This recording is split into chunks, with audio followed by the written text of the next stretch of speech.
Hello, good evening, friends, associates, and all our viewers all around the world. And you're welcome to another Leadership Etola Europe Leadership Conversation. And it's so nice to have you back on this channel, on this broadcast again, as we share thoughts on leadership, which is the focus of International Third World Leaders Association. I really want to welcome all our friends back, all our associates, our partners, and I want to appreciate your consistency, your focus, and all your questions, your comments, all through this week as we continue to dwell on the subject of leadership. And as you know, last week, we started talking about leadership determines everything. And that's a very bold statement. Leadership determines everything.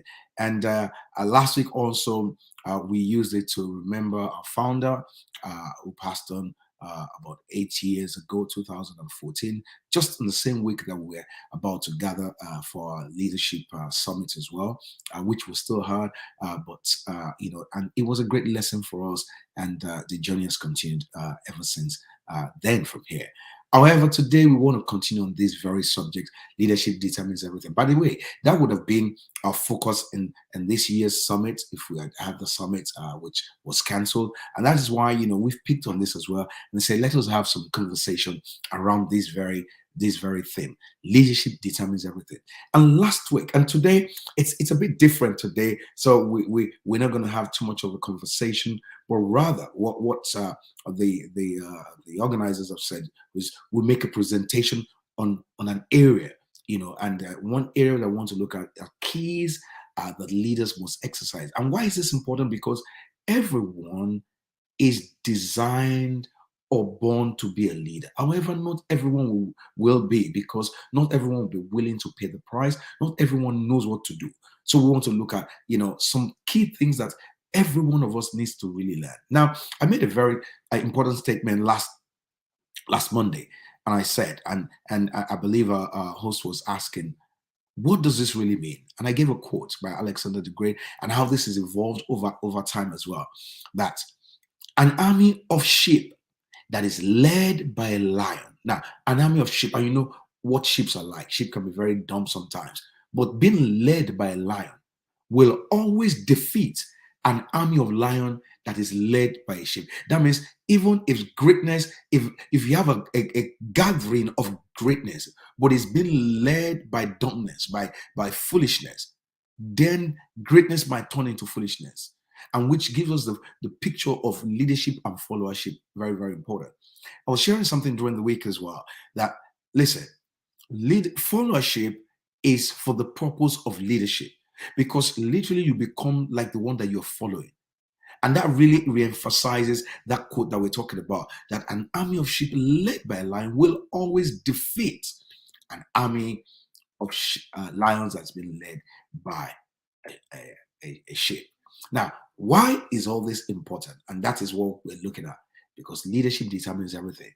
Our world is in a crisis right now, ladies and gentlemen.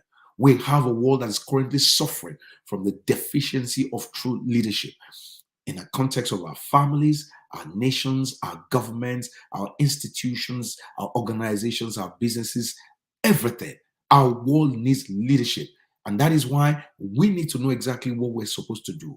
We're the ones that we're supposed to take responsibility. We're supposed to take charge of what is going on in our communities, in our families, in our organizations. We're supposed to influence the situations around us. That's why leadership is about influence. John Maxwell said, leadership is influence, nothing more, nothing less. Leadership are leaders as problem solvers. We're supposed to be solving the problem of our world. However, it looks like we're creating more problems than we're solving at the moment. We're supposed to be making impact. Leaders are men and women that impact the situation, impact the environment. We're supposed to govern our world purposefully, and that is why it's important to note that every one of us, can I say that again? Every one of us has a role to play. Rather than complain in the world that we're in, rather than just being a parasite, we need to begin to discover our role. And it begins with what I say in my definition is self-discovery.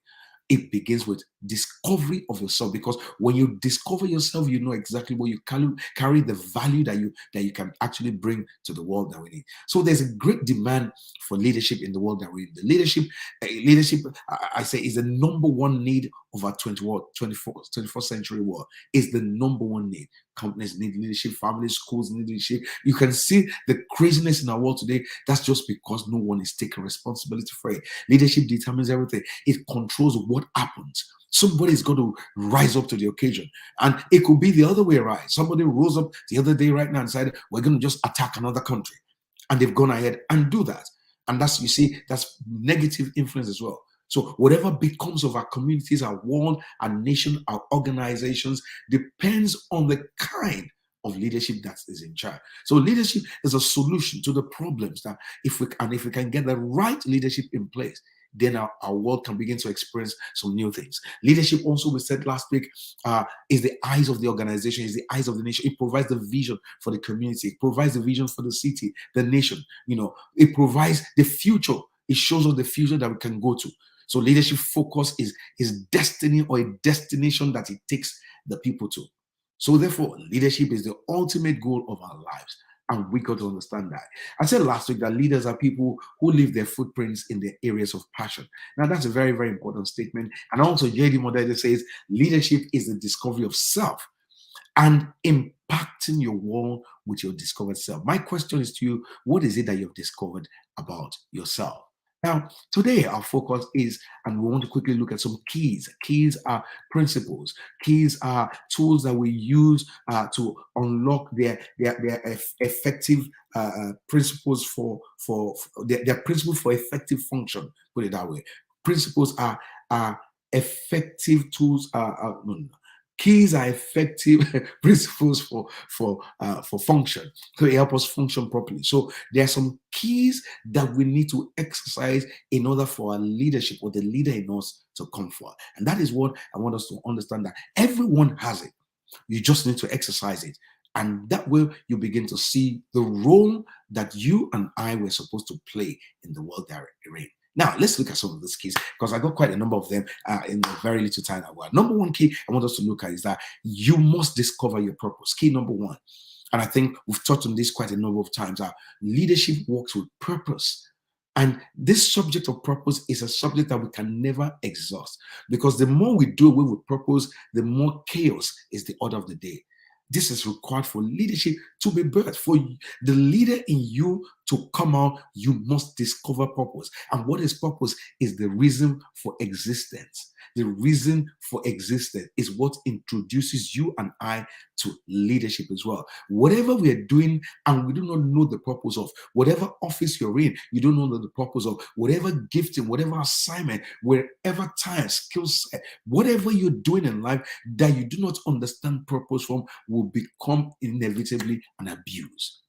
Purpose is the original intent, for the existence of anything. So finding purpose and understanding purpose and working with purpose is very vital to birthing and to exercising the leader that is inside of you. No matter who you are, what you're pursuing, purpose is the foundation of everything. Number two key that we're going to look at, and I'm going to just be very quick, and we can dig into this later, and you can do more research as well on this as well. You must capture a vision for your life. It is essential that you capture a vision. Purpose is a source of vision. We've got to understand that as well. So sometimes when people talk about vision, they don't really explain very well. Vision is from the word optica. It's coming to view. Vision is your purpose in picture. Is when you begin to see yourself as things you really be. When you begin to see as things should be rather than as they are. So vision is the first photograph of purpose, put it that way. So the future of how things could be, not how things are, and that is why you see leaders are very interesting people, because they got a picture in their head that they're working with. So that drives them, because if you're working from the present, you can be so discouraged. But when you see how things could be, that literally drives you from where you are towards how things could be. And that is why you cannot truly be a leader without a sense of purpose and vision. Purpose is your reason for being born. Vision is when you see it. And that is why don't begin to look at yourself based on where you are. Look at yourself based on where you're supposed to be. Look at our nation. Look at the potential makes you to see the vision of where we could be, but we're not in yet. So our purpose in picture is your vision. Now, when you discover this, listen to this, then it opens you to the next key. You must now share your inspiration. What is inspiration, friends? Inspiration is when you generate meaning in other people. And this is where you see leadership determines everything, because you see, when you're able to generate meaning in other people, you give them a sense of direction. So a leader sells an idea that stirs up the desire of greatness in people. Most of the time, the people that we call leaders in our world today, they subject, they oppress, they subdue people, not really stir up the desire for greatness in others. And that is why Bill Gates, for example, said leaders are those who empower others. That is great leadership. That is the kind of thing our world needs. Our world does not need to depress each other. Our world does not need to subject each other. In fact, it's totally out of order for any human to subject another human. I would say it is the greatest abuse that humanity has been doing unto itself. So we need to continually talk about our vision as well, because when you talk about a better future that you see, it drives you. Not only that, it impacts others that are around you as they listen to you. I was listening to someone, they took a picture of me somewhere, and I put a caption on it. That's JD Madidi. It's probably talking about politics or something, because they know what I always talk about. That's my passion. So you talk about what you want to do and how it impacts others as well. Leaders always talk about what they think or feel about a situation. They talk about their conviction. Now, why is it important that you talk? Because talking distributes it. It shares it with others. You talk because the people who need to help you fulfill it, they also need to know about it. So some people have the resources, for the vision, but if you don't talk about it, they don't know about it. They don't know what you're caring about, then they won't release the results to you. Vision is not given to be fulfilled just by you. You got to understand, the moment you cast a vision, then there's a need for others to join in as well. You need to know how to market yourself. Put it that way. And sometimes people worry about maybe somebody is going to steal their vision. No. Listen, nobody can do what you're born to do. You're wired. Your genes are wired for it. So talking about it will attract those who carry the resources for your vision. Now, not everyone will agree with your vision. Some will think it's just crazy. Some will pray for you, and some will have negative, comments about it. But just keep going and don't stop. I want that to resonate with you. Don't stop. It doesn't matter who does not like what you're trying to do, but don't stop. And that is why you need a conviction. Most of the time, we don't have people that are driven by their own conviction. That is why you see a whole lot of leadership, positions play very interesting or funny, roles in a society as well. Number 4 key, you must commit to principles and values. Now, this is a very, very important thing, and I'm trying to really key into all this quickly. You must commit to principles and values. Now, I want to let you understand how important this is. What are the things that you value? A lot of people that we call leaders today, you got to check what is their value system. Some people, we already know that they don't have any value system. They don't even, you can't pinpoint that these are the things that they value, and yet we put them in positions of authority. We call them leaders, we elect them, and we're expecting them to deliver. Now, you got to understand that principles are keys for effective function. As I said, it keeps you stable. So to become a leader, there has to be some things you promise yourself you will do and you will not do. I'm going into office. I will not steal the people's money. I will not violate the office I've been given. You must personally commit to standards that you must not violate. Commit to a code of ethics, set of values that you will not break. And this is very important to leaders, because we are looking at keys here that will make leaders stable. once the leadership is stable, it makes also our world stable. We lead our world with unstable leaders who have no principles and values, then our world is going to be in turmoil and chaos. We don't know what to expect from you because we don't know the things that you value. We don't know what your principles are. So you must commit to principles. Principles are keys for effective function. What is those things that will make you effective in your assignment? Number 5 key. Let's look at another one. You must express your passion. Now, leadership goes with passion. A lot of time, whatever you're doing in your life and you're not passionate about, look, why should I go with you? Leadership determines everything. If you're passionate about something, look, you're going to command an audience, you're going to command followership. Passion will always require willingness to die. What is passion really? Passion is desire that is stronger than death.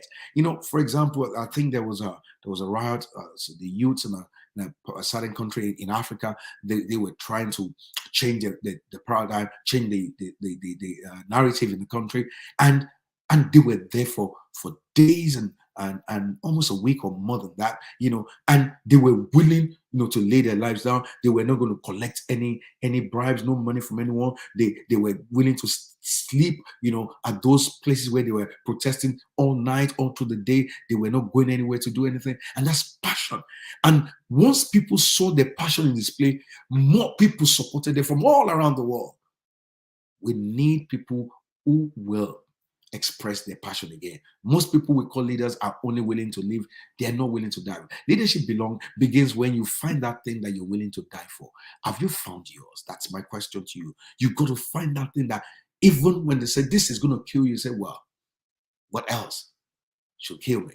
You got to find your passion. So they and when you see leaders, they keep repeating their passion, and it's a proof. Rather, the proof of passion, how do I put it? The proof of passion is repetition. So you see somebody continue to repeat something, it shows that is their area of passion. If you talk consistently, if you talk passionately about something, about something, if you talk passionately about a thing, then we can easily tell what your passion is like. But whatever you talk about, occasionally, we know you're just joking about it. You get my point? So when you conceive a vision that is a picture of your purpose, you keep talking about it. In fact, it's your language. It becomes you're known for it because that's what is driving you. That's what is in your gene. It forms your conversation. Others might not say it, but you keep on talking about it. That's why we can be in the same society, we can be in the same place, and what I see as a burden might not be what you see as a burden. It's just down to my passion. So it's the problem you were born to solve as well. So you keep on talking about it. We got to find our passion. Question is, have you found yours? It's like a pregnant woman. You might not see it, but it keeps on growing, keeps on growing. So my question is, what is it that is growing inside of you? What are you pregnant with? And everybody's pregnant with something, in spite of where you are, where you live, whatever you're doing right now. What are you pregnant with that your world cannot yet see, however, is about to deliver? Bill Gates said this, and this is number 6 key. Leaders empower others. You got to commit to empowering, to supporting, to raising leaders as well. Wherever you are, do not let it die with you. Whatever you have, don't let it die with you. Wherever you are, why not equip others to be able to do exactly what you do? One thing I always tell people is that whatever I learn, wherever I go, whatever school, whatever I increase weight, I am not getting it just for myself, but for other people who I'm going to share it with. So every time I learn something, it's not just for me, it's for me to share with others. So that's what Bill Gates said. Bill Gates said, in this next century, leaders are those who empower leaders. There must be a desire in you to empower and make others better. Are you always working on others? Are you always sharing those things that you've learned with others? The goal of our life and leadership must be to make others great. The goal, and that is when you're going to see that the kind of influence that you're going to have in your community, in your family, in your world, it's just going to be, it's not something that you demand, it's something that you command. So we use our lives, we use our time, we use our skills, we use our position to empower others. Most of the time, the people that we call leaders use all those things to the detriment of others. We need to learn how to make the weak believe that they are strong. Not just talk them down and keep them weak. We need to let the poor see that they can become rich as well. A lot of rich people hide all those tricks. I see a lot of things that people quote about some of the rich people today. But if you go study those people very well, you find out that there are other things that they're not telling others. Like I've said, for security reasons, I will not mention names. But I've seen a lot of people quote some great people, but the place they started from was a place of advantage, not disadvantage like other people they're talking to. So you've got to teach people how to start from a place of disadvantage, how to teach them how they can fail many times and yet rise up. That failure is not the end of the road. You got to give the lost a map. And this is one of the things that how leaders can empower leaders. Leaders give people hope. Do you give people hope in the midst of darkness, or you remind them of how dark it is? They make others believe in themselves. And that is why you need to believe in yourself, because if you don't believe in yourself, it's difficult to make others believe in themselves. Leadership is about self-discovery and how you can impact your world with that discovered self. Can I just share one or two more as well? Another key, you must engage discipline. Discipline is very vital. A lot of our leaders are indisciplined. It's unbelievable. And guess what? If the blind follow the blind, if the blind leads the blind, they all end up where? They end up in the ditch. This is very key in order to protect our purpose. You need a very, well, this is how my mentor used to put it, Dr. Miles. He said you need a very narrow life that doesn't allow everything to go through it. Sometimes we allow everything to go into our life. And they just don't, so as a leader that you want to exercise the leader in you, you don't hang out everywhere and anywhere. You don't keep any kind of just association. You got to restrict, your association as well. And we need to be strict on ourselves. You want to read, you shut down everything I say you want to read. Shut down the phone. Everybody might be looking for you, but you read my post and you didn't say anything. I said, look, I do those things when I want to. To be great, you need a narrow life. Narrow is the road that leads to life. Listen to that. It doesn't allow too many things to fit. It don't allow everything to fit into your life just because social media, is readily available to you free of charge. Certain things you can't do because you don't have space for them. So for you to exercise the leader that is inside of it, and these are some of the reasons that the leadership in us is not birthed, it's not released, because we do not have those principles or those keys are in place that we need to exercise the leader in us. Self-discipline is a serious mark. It's a mark of true leadership. Discipline yourself against things that can destroy you. And a lot of things are readily available that can destroy. So as a leader, you can't wear your values in secret. Your values and your principle must be a public knowledge. People should not invite you to do wrong or compromise values or break the law. People should not be thinking, maybe if I offer him some money, he might change his mind. They should not, the thought should not come up, when it comes to you. So you display your convictions in public, and I've seen some people that, they were displaying some of those things, but those things were not really convictions to them, and they went after them and it destroyed them. Another key, you must manage resources. Now, when I say resources are in different forms. Resources could be financial, it could be human resources, it could be skill, it could be time as well. Everything is a resource. You have financial resources, you have time resources, you have human resources, you have skills, you have relationships and things like that. How do you manage your time? How do you manage the relationship? Do you have relationships that once something goes on, you break it? Once something goes on, you break it? Hey, you can't lead people with that. People won't be inspired. People won't be, you won't be a role model, to people that way. How much do you waste? On social media, on situations that don't advance your purpose as well. Relationships, that you get into, how long do you keep relationships for?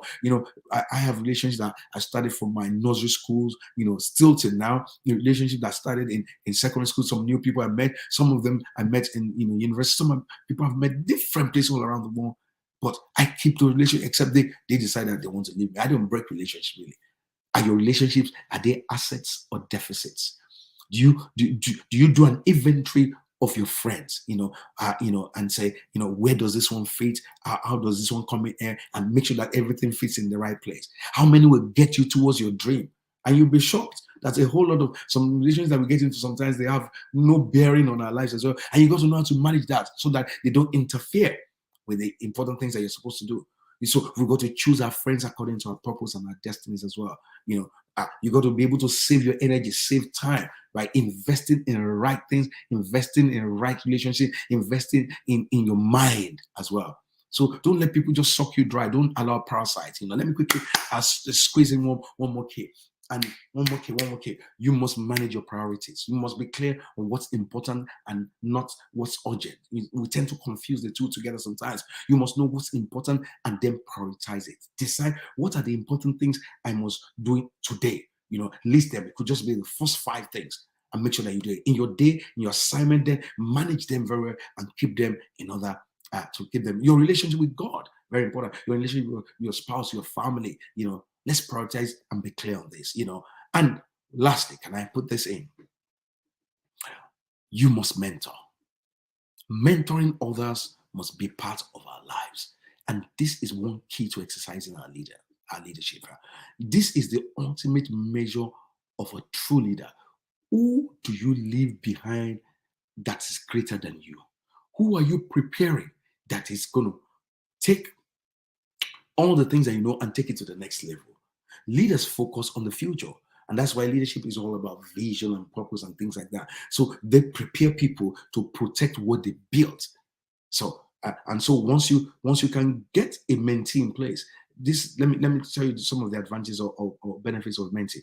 Mentee protects what you built. Mentee takes what you started to the next level. Now I'm saying this, naturally from an experiential point of view, because look, I was mentored by Dr. Miles, and I still have a mentor now as well. But he was my mentor, and I have a passion to protect what he built. I have a passion, to take what he shared, what he taught me, what he deposited in us to another level. And a true mentee will protect what you put your life into, because you put your life into a mentee and to advance their own cause. And there are very few people that do this in the world that we're in right now. True leaders must prepare their replacement. Are you preparing your replacements? Are you prepared? Everywhere I am, I'm always looking. I was actually doing an assignment for an organization just a couple of months ago, and they were looking at they could see that my results of my bill was a bit high for them, and they requested a bit. Can you help us train some other people that can do? I said, oh wow, gladly. Now all those guys I train, they're always calling me every day. My phone is ringing all the way. Look, when you prepare your replacement, they won't kill you wherever you find yourself. It really actually protects you. And these are some keys that I believe is so important for us to exercise in our leadership. By the way, I think we're running out of time right now, but Etola yet is going to be on the same channel, same time, UK time, by the way, 9 p.m. UK time. But you might be joining and say, who is Etola? What is Etola? Please watch this clip that explains to you yet again what Etola is all about. Hi, my name is Miles Monroe Jr., and I'm the chairman of the board for the International Third World Leaders Association. Our organization was birthed to respond to and address the critical need for quality, effective leadership development and training in the emerging developing nations. Our vision is to establish a global network of leaders from every discipline, committed to the highest standards of excellence in leadership training, personal development, mutual accountability, and fraternal support, implementing relevant and innovative leadership philosophy based on time-tested precepts, principles, and values. Our mission is to influence the destiny of developing third world nations through leadership training, personal development, supportive relationships, and global networking. Our purpose is to provide transformational solutions in response to the dynamic leadership needs of the emerging third world developing nations. Our goal is to cultivate leadership commitment to produce leaders dedicated to the empowerment of their people, the progressive well-being of their citizens, and the betterment of their nation. The strategic approach captured in the slogan coined by our founder, Dr. Miles Monroe, was transforming followers into leaders and leaders into agents of change. Our focus is national development through transformational leadership. transforming nations, communities from the inside out. Join us in ushering in this new era of our organization. We are tasked with carrying this vision forward.